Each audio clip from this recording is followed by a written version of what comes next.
दोस्तों, हर महीने की पहली तारीख की तरह इस बार भी 1 नवंबर 2025 से हमारे देश में कई सारे नए नियम, न्यू रूल्स एंड रेगुलेशंस लागू होने जा रहे हैं, जिनका सीधा असर आम आदमी की जिंदगी पर पड़ने वाला है।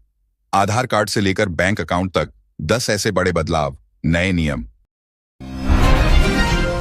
जो कि हर एक नागरिक को जरूर जान लेने चाहिए। 1 नवंबर से जमीन रजिस्ट्री का नियम भी बदलने जा रहा है।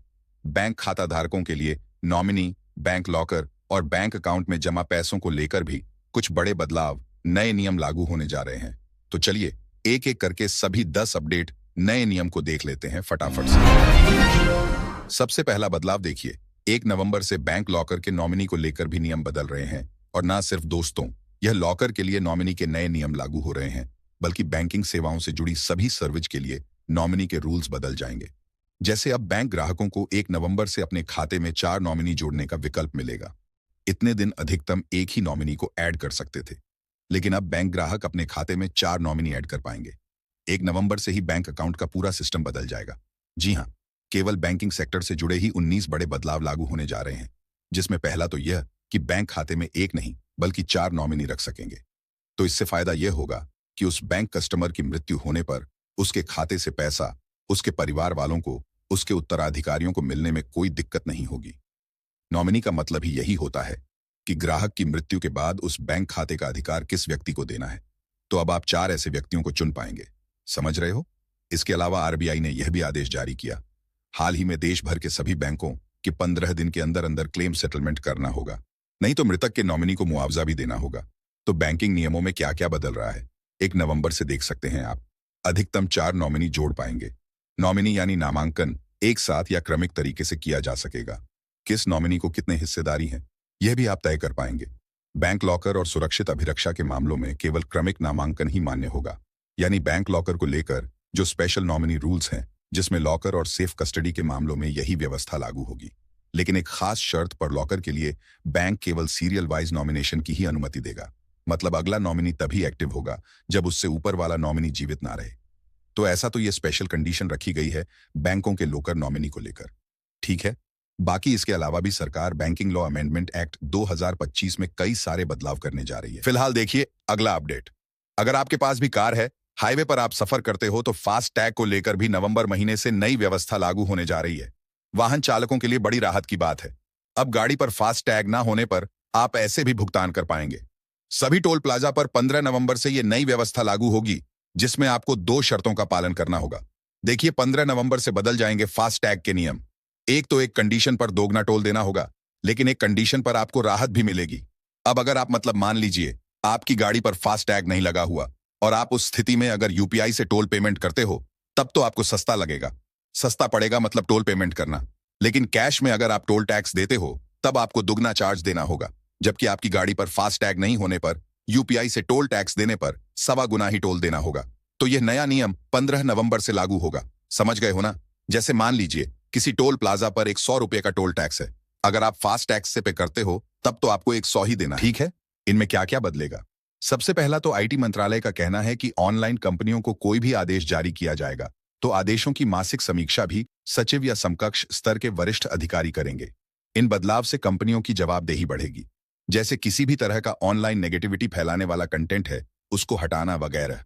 तो इसको लेकर यह कुछ नए प्रावधान लागू किए जा रहे हैं।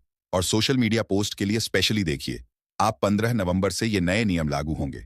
जो सोशल मीडिया पोस्ट होती है ना, जैसे फेसबुक, इंस्टाग्राम, यूट्यूब, ट्विटर पर आप कोई भी पोस्ट डालते हो, अगर कुछ गलत पोस्ट डाल दी, तो नए नियमों के तहत कोई भी सोशल मीडिया पोस्ट या सामग्री हटाने का निर्देश अब केवल संयुक्त सचिव या समकक्ष पद के वरिष्ठ अधिकारी द्वारा ही दिया जा सकेगा। हालांकि इस बदलाव से एक फायदा यह होगा कि अब सरकार जब चाहे ऑनलाइन कंटेंट को हटा पाएगी। यह आसान होगा। सोशल मीडिया कंपनियां अपनी मनमानी नहीं कर पाएगी। जैसे मेटा, फेसबुक, आईना वगैरह, यह सरकार के आदेशों की अवहेलना नहीं कर पाएंगी। समझ रहे हो? क्योंकि सरकार ने जो ये आईटी नियम में सख्त प्रावधान लागू किए हैं, इसके तहत अब ऑनलाइन गलत कंटेंट को हटाना बहुत ही आसान होगा, क्योंकि यह अधिकार खुद सरकार के पास होगा सोशल मीडिया कंटेंट को हटाने का। सोशल मीडिया कंपनियों को जैसे ही सरकार आदेश देगी, उनको यह पालन करना होगा और वे मनमानी नहीं कर पाएंगे। सरकार का कहना है कि इन नियमों को लागू करने का उद्देश्य है ऑनलाइन गलत सूचना और भ्रामक कंटेंट को रोक लगाना, जिससे हमारे देश के आम नागरिक उपभोक्ताओं के अधिकारों की रक्षा होगी।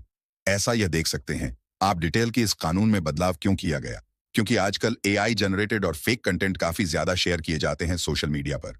और इस कानून के कुछ प्रमुख बदलाव क्या है, तो ऑनलाइन कंटेंट नियंत्रण के लिए यह 15 नवंबर से नई गाइडलाइन लागू हो जाएगी। डिजिटल कंटेंट पर अब यह सख्त कानून लागू होंगे। ओके, चलिए अगला अपडेट आ रहा है दोस्तों। पेट्रोल डीजल खरीदना आपका नवंबर में महंगा हो सकता है, क्योंकि देखिए आप रूस के बदले अब अमेरिका और पश्चिम एशिया से ज्यादा तेल खरीदेगा भारत। 21 नवंबर से यह नए प्रतिबंध लागू होंगे, क्योंकि हाल ही में आपको पता होगा अमेरिकी राष्ट्रपति डोनाल्ड ट्रंप ने कई बार यह मुद्दा उठाया, जिसमें उन्होंने कहा था कि भारत रूसी तेल खरीदना दिसंबर तक बंद कर देगा। अमेरिकी राष्ट्रपति ने एक सप्ताह में ही 5वीं बार यह रूसी तेल खरीद का मुद्दा उठाया। तो अब मीडिया रिपोर्ट्स आ रही है कि अमेरिका ने जो रूस पर कुछ नए प्रतिबंध लगाए, इसके चलते भारत को क्रूड ऑयल भी महंगा मिलेगा। तो हो सकता है नवंबर दिसंबर में आने वाले महीनों में भारत में आपको पेट्रोल डीजल के रेटें भी कुछ और महंगे देखने को मिले। समझ रहे हो? चलिए अगला अपडेट देखिए। अब देश की राजधानी दिल्ली को मिलेगा उसका ऑफिशियल लोगो। 1 नवंबर को दिल्ली दिवस के मौके पर रेखा गुप्ता सरकार ये लोगो जारी करेगी। दिल्ली दिवस के मौके पर आधिकारिक लोगो जारी किया जाएगा। यह राजधानी का और ये लोगो राजधानी की विशेष पहचान को स्थापित करेगा और दिल्ली के आधुनिक जन कल्याणकारी शासन को भी दर्शाएगा। वहीं दोस्तों 1 नवंबर को छत्तीसगढ़ प्रदेश में भी सरकारी छुट्टी का ऐलान किया गया। सामान्य प्रशासन विभाग के अपर सचिव ने जारी किया आदेश। छत्तीसगढ़ राज्य की स्थापना दिवस के मौके पर यह सरकारी अवकाश रहेगा। इस दरमियान सभी संस्थान वगैरह बंद रहेंगे। ठीक है। वहीं देखिए महाराष्ट्र चुनाव आयोग के खिलाफ विपक्ष भी एकजुट हुआ। 1 नवंबर को इलेक्शन कमीशन के खिलाफ करेगा आंदोलन और उत्तर प्रदेश में बिजली उपभोक्ताओं के लिए जरूरी खबर आई है। 1 नवंबर से यूपी में बिजली को लेकर कुछ नई व्यवस्था लागू होने जा रही है, जिसके तहत अब एक तो हर काम के लिए अलग अलग अधिकारी नियुक्त होंगे। जैसे आपको बिजली का नया कनेक्शन लेना है, मीटर लगवाना है या बिलिंग को लेकर कोई समस्या है, तो हर काम के लिए अलग अलग अधिकारियों को डिवाइड किया गया है। तो इससे उपभोक्ताओं को सुविधा मिलेगी, काम तेजी से होगा और शिकायतों का निवारण भी जल्दी होगा। सारे नए नियम, न्यू रूल्स एंड रेगुलेशन जो हैं 1 नवंबर 2025 से हमारे देश में लागू होने जा रहे हैं। सभी नियमों की डिटेल जानकारी मैंने आपको completely A to Z information बताई है। उम्मीद आपको जरूर जानने मिली होगी। वैसे दोस्तों आप कौन से राज्य में रहते हैं? आपके राज्य का नाम कमेंट करके बताइएगा जरूर, ताकि मैं आपके राज्य सरकार द्वारा जारी नई योजनाओं की, नई सरकारी स्कीम्स की जानकारी भी आपके मोबाइल तक पहुंचा दूंगा। और बाकी इस वीडियो को लाइक और शेयर जरूर करना। चैनल को सब्सक्राइब करके बेल आइकॉन जरूर दबा देना, रोजाना ऐसी इन्फॉर्मेटिव जानकारियां, महत्वपूर्ण समाचार देखते रहने के लिए। ओके, ख्याल रखिएगा अपने आप का, अपने परिवार का। मिलेंगे अगले नेक्स्ट अपडेट में। तब तक के लिए जय हिंद, जय भारत, वंदे मातरम।